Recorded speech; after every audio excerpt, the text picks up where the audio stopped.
Veja agora no Ecocenado o trabalho de excelência do CEMAV na conservação das aves brasileiras. Nós fomos ao Parque Nacional de Brasília para acompanhar uma atividade de anilhamento de aves. Segurança de barragens em debate na Comissão de Meio Ambiente. Há 3 anos aconteceu o desastre Mariana e uma casa não foi construída. Veja também nessa edição. CPI de Brumadinho vai visitar barragens que apresentam risco de acidentes. Tendo uma comissão parlamentar, quero que ela seja breve, eficiente e verdadeira.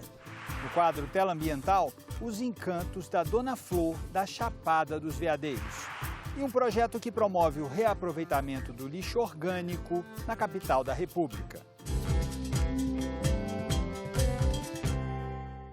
Promover a economia circular como estratégia de sustentabilidade ambiental. Essa é a proposta do projeto Compostar, que recolhe resíduos orgânicos residenciais e comerciais na capital da República. Veja agora na reportagem de Rômulo Mazzoccanti.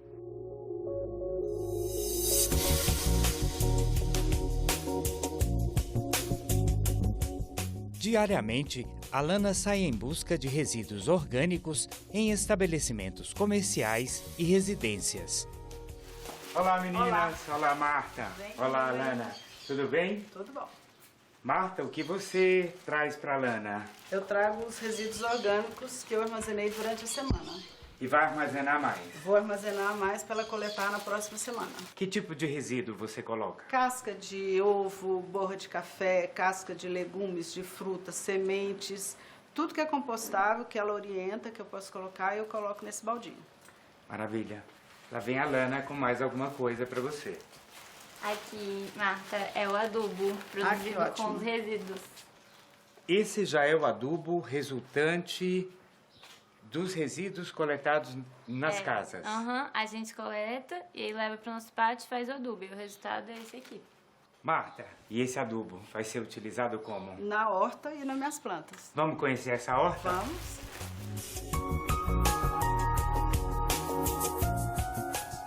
Olha, tudo isso daqui eu uso adubo. Nos vasos, nas orquídeas, na horta. E dá resultado? Dá resultado, muito. E a horta tá bonita. Tá linda. Sempre com produção. O que você tem aqui? Olha, eu tenho alecrim, manjericão, abobrinha, que está terminando já a safra dela aqui. Sálvia, cebolinha, salsa, hortelã, capim-santo. Tudo cultivado com adubo orgânico. Tudo cultivado com adubo orgânico. Vamos ver a qualidade desse adubo, Marta. É bastante Veja. soltinho. Soltinho, seco, sem cheiro. Não tem odor. Não tem odor. Acompanhamos Alana até outro ponto de coleta. Desta vez, um estabelecimento comercial. E aí, Alana, como é que funciona com o comércio? Então, hoje a gente está atendendo mais de 30 restaurantes aqui em Brasília e a gente coleta todos os resíduos orgânicos do estabelecimento e leva também para o nosso pátio de compostagem. E tudo vai virar adubo também. Esse aqui é o Rodrigo. Olá. Ele é o proprietário aqui e vai te mostrar melhor. Como vai, Rodrigo? Tudo bom? Qual tem sido esse resultado com o projeto Compostar no seu restaurante? Olha, o resultado de uma consciência mais tranquila, assim, de saber que o nosso resíduo está sendo destinado para um lugar correto, né?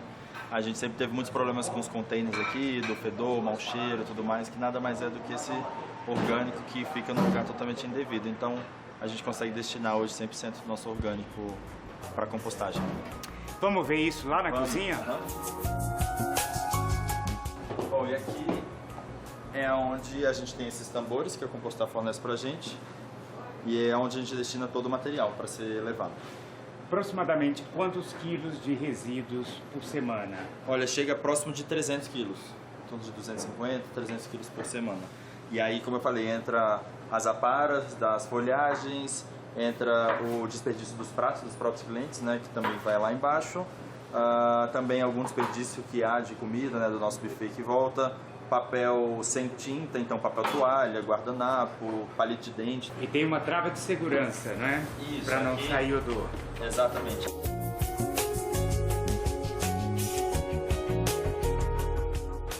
O Os rapazes da Compostar trouxeram 5 recipientes vazios para reposição no restaurante e estão levando mais de 120 quilos de resíduos sólidos para compostagem. Daqui a pouco a gente vai ver onde vai ser feita essa compostagem. A equipe do Ecosenado acompanhou também o recolhimento de resíduos orgânicos em edifícios residenciais. Qual é a principal diferença entre o recolhimento de resíduos nas casas e nos edifícios? Então, nos edifícios a gente tem 2 opções. A primeira que é atender uma casa individual, um apartamento individual, e a segunda seria o bloco inteiro aderir ao projeto. Quando o bloco inteiro faz parte do projeto, a gente consegue diminuir os custos para os moradores e recolher uma maior quantidade de resíduos. Então, o nosso impacto no meio ambiente é muito maior do que uma casa individual.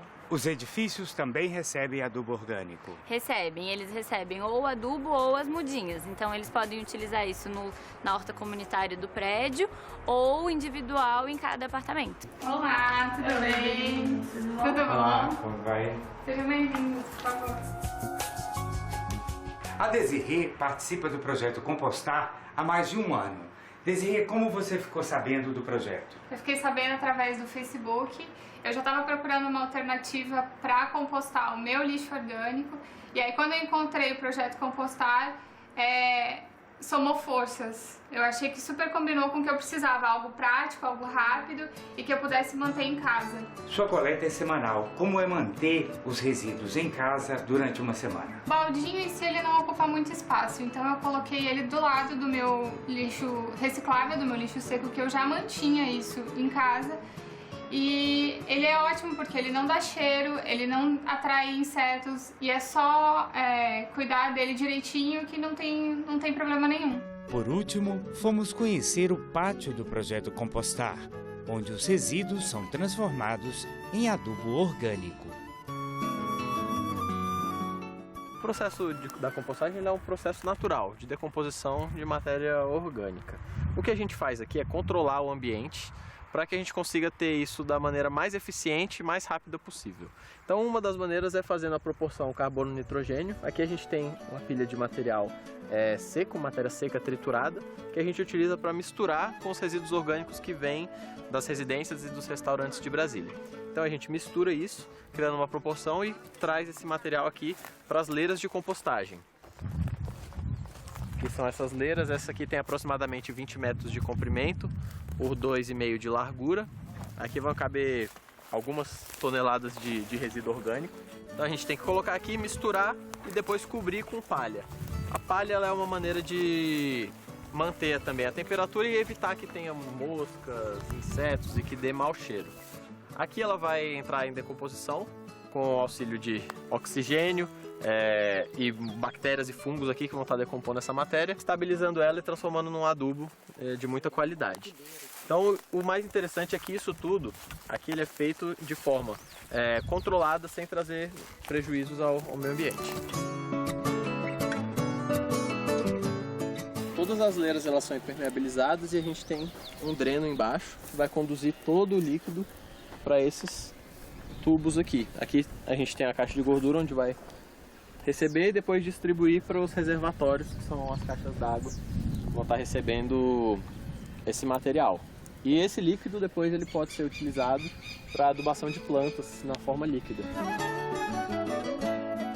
Esse aqui é o adubo já pronto? Exatamente, esse aqui é o material orgânico já estabilizado, já passou pelo processo de compostagem, já ficou de 4 a 6 meses nas leiras e já foi peneirado. Então esse aqui é o resultado, é um adubo riquíssimo. Pode ver que ele já está estabilizado, ele não tem nenhum tipo de cheiro, não atrai nenhum tipo de bicho. É um material muito rico em nitrogênio, fósforo, potássio e micronutrientes, que pode ser utilizado para qualquer tipo de plantio, dentro também dos parâmetros da agricultura orgânica. Então a gente está aqui trabalhando com a economia circular, né? A gente pega aquele resíduo do alimento, transforma ele em nutrientes para gerar um novo alimento, que aí vai ter uma sobra que vai voltar, então a gente está reaproveitando nutrientes, muito diferente do que costuma ser feito, que é uma economia linear, onde você tira da natureza, depois joga num lugar que você não consegue reaproveitar, então você está sempre tirando e nunca devolvendo. Então esse é um dos sérios problemas de exploração do meio ambiente hoje.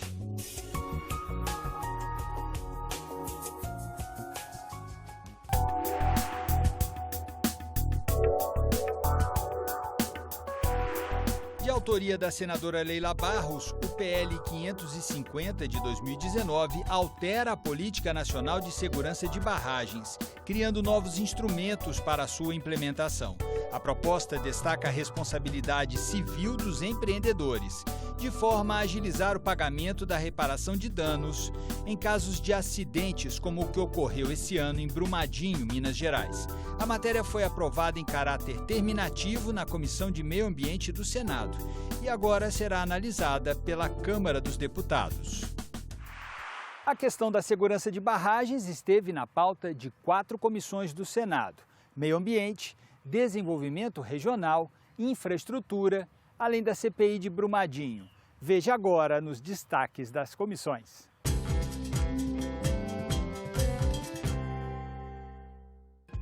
Em audiência pública, a Comissão de Meio Ambiente ouviu representantes do Ministério Público, do Conselho Nacional de Direitos Humanos e do Movimento dos Atingidos por Barragens.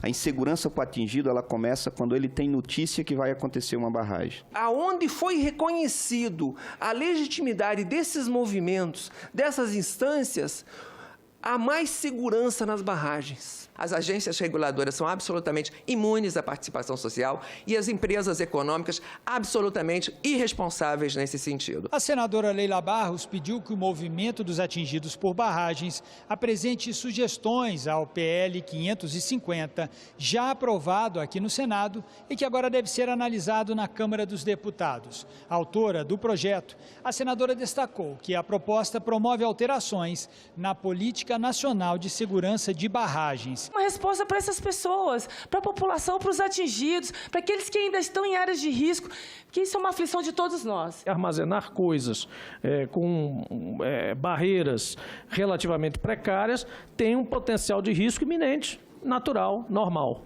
por si só.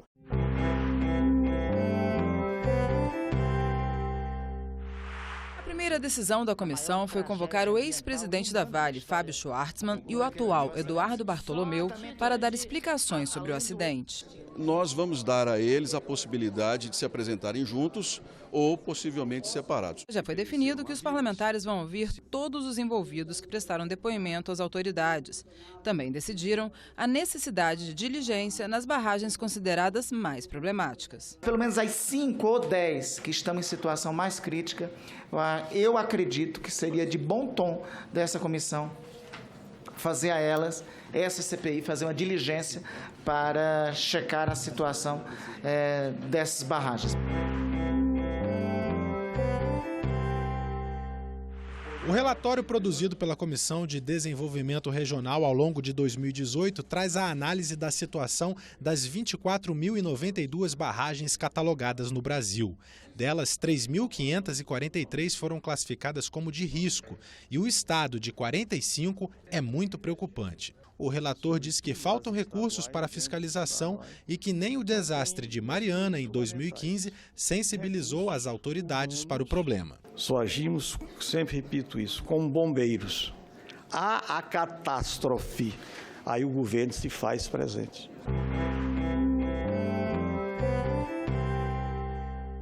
Em audiência pública na Comissão de Infraestrutura, o diretor da Agência Nacional de Mineração, Vitor Froner, disse que o fortalecimento da agência é essencial para evitar tragédias. A tragédia de 25 de janeiro escancarou as deficiências que nós temos.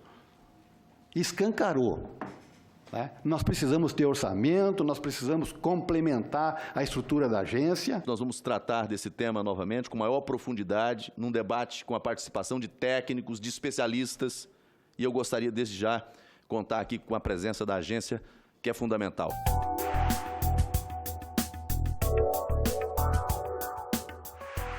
Estão abertas as inscrições para a nova turma do mestrado profissional em Conservação da Biodiversidade e Desenvolvimento Sustentável da ESCAS, Escola Superior de Conservação Ambiental e Sustentabilidade. As aulas acontecem no campus de Nazaré Paulista, em São Paulo, e as inscrições podem ser feitas até o dia 3 de junho. Mais informações pelo endereço eletrônico mestrado.escas.org.br/2019. Uma personagem que reúne em si todo o encantamento do Cerrado. Veja agora no Tela Ambiental.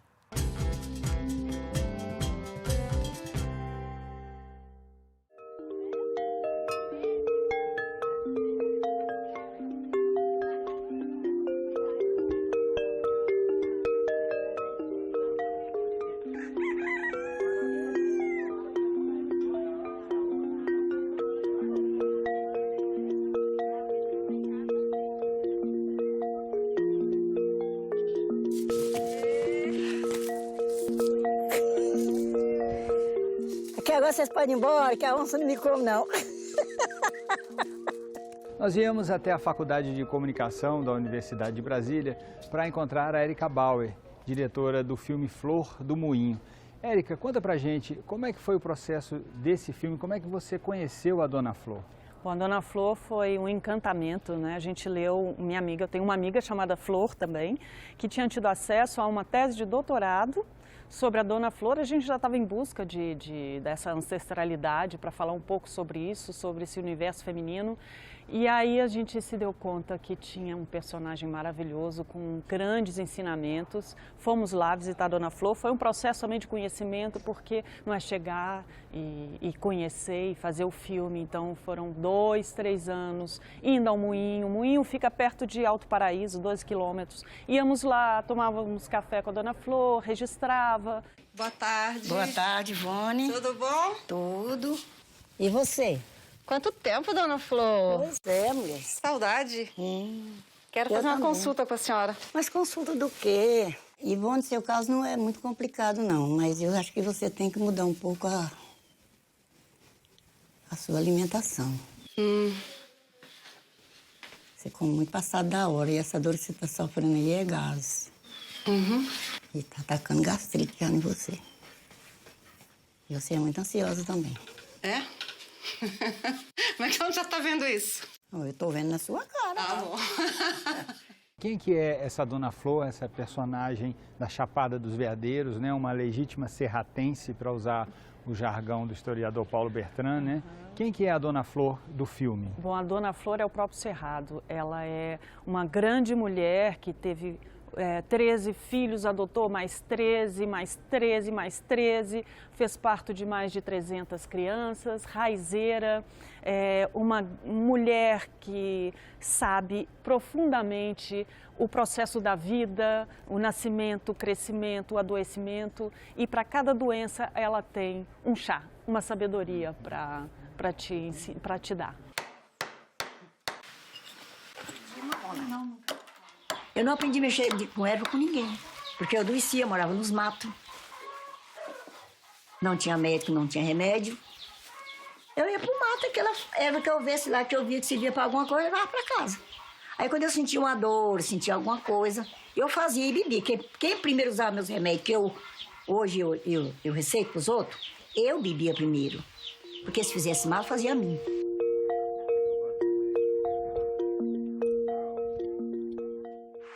Existem no mundo cerca de 10.400 espécies de aves. Dessas, 1.919 são encontradas no Brasil, o que nos coloca entre os 3 países com maior diversidade de aves do mundo. Investigar o risco de extinção dessas quase 2.000 espécies de pássaros existentes em nosso país é trabalho do CEMAV, o Centro Nacional de Pesquisa e Conservação de Aves Silvestres, vinculado ao Instituto Chico Mendes. E nós fomos ver como é feito esse trabalho.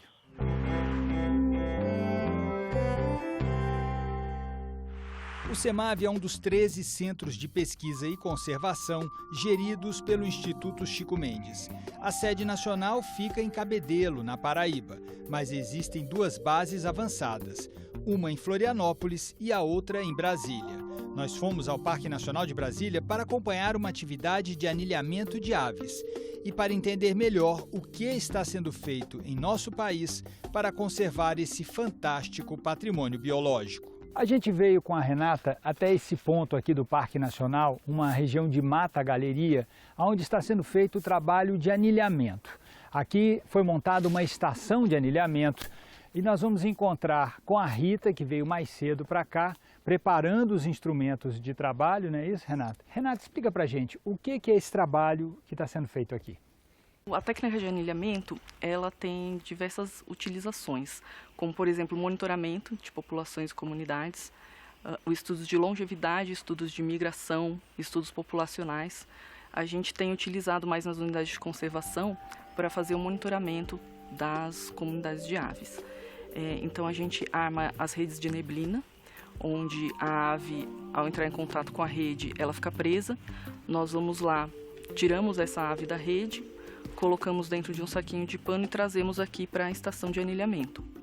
Aí aqui vocês fazem a medição da ave, basicamente, o processamento da ave, o anilhamento, tiramos as medidas, pesamos e coletamos essas informações. E assim, em termos de conservação da nossa biodiversidade de aves, qual é a importância desse trabalho de monitoramento? Para que ele serve? Ele serve para a gente, por uma espécie ameaçada, você consegue ter parâmetros populacionais dela, de quantos indivíduos, de como a população ela vai se renovando ao longo do tempo. Você consegue também coletar material para análises genéticas, que em alguns estudos é importante também, coletar material para avaliar a saúde das populações. Quantas espécies ameaçadas existem em nosso país? O total de espécies de aves está em torno de 1.900 e só de espécies ameaçadas são 234 aproximadamente.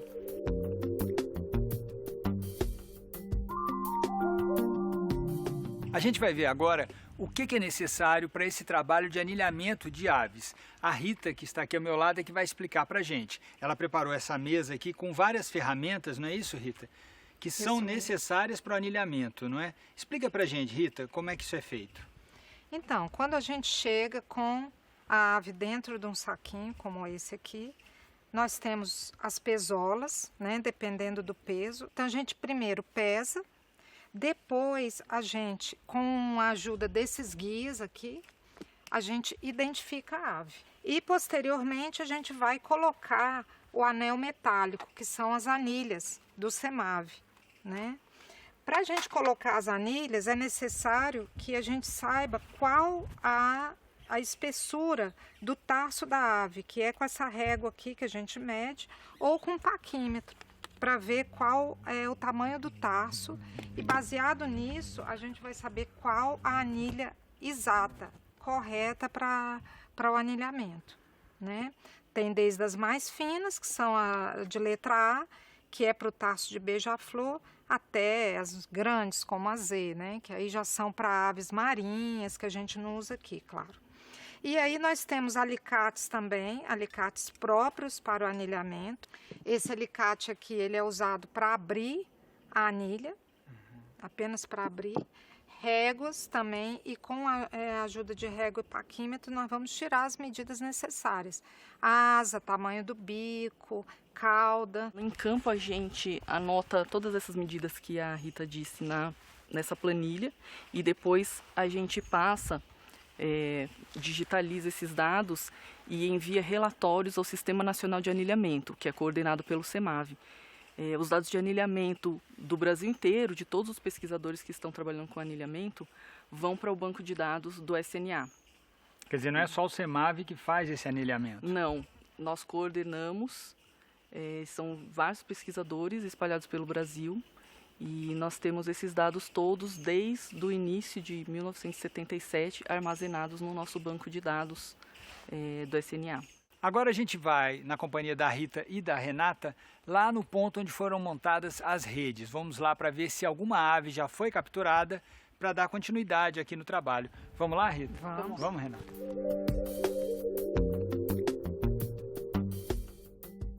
Rita, o que a gente encontrou aqui? Explica para a gente.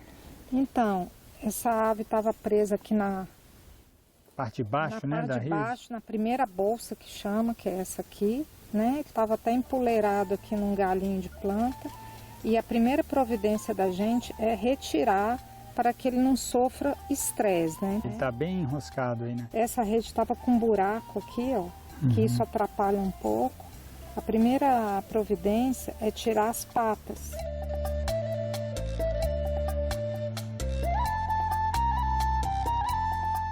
Bom, a gente encontrou só um passarinho aqui na Só rede, um. não foi, Renata? Dá para saber que passarinho é já? Já temos uma ideia, mas a gente confirma lá com os guias de identificação. Então agora a gente vai lá para a estação de anilhamento. E vamos continuar com o processamento da ave. Tá, vamos lá então, vamos lá, Rita? Peso 34. Aí depois a gente tira o peso do saco. Agora o peso do saquinho. Agora é o peso do saquinho.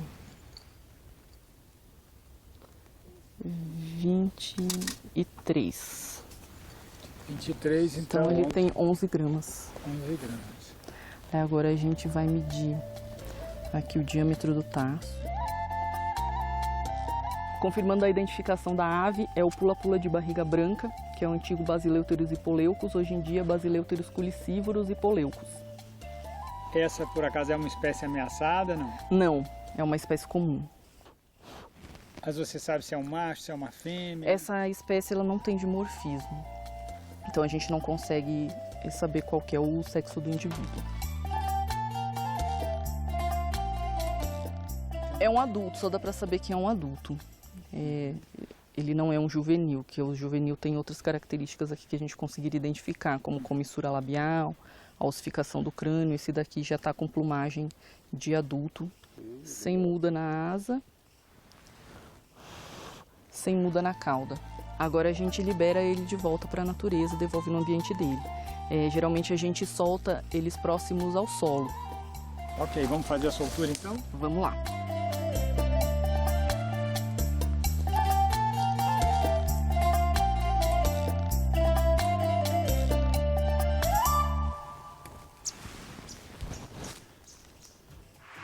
Esse foi o Ecosenado. Você pode ver todos os nossos programas em nossa página da internet. O endereço é www.senado.leg.br/tv. Até o próximo programa.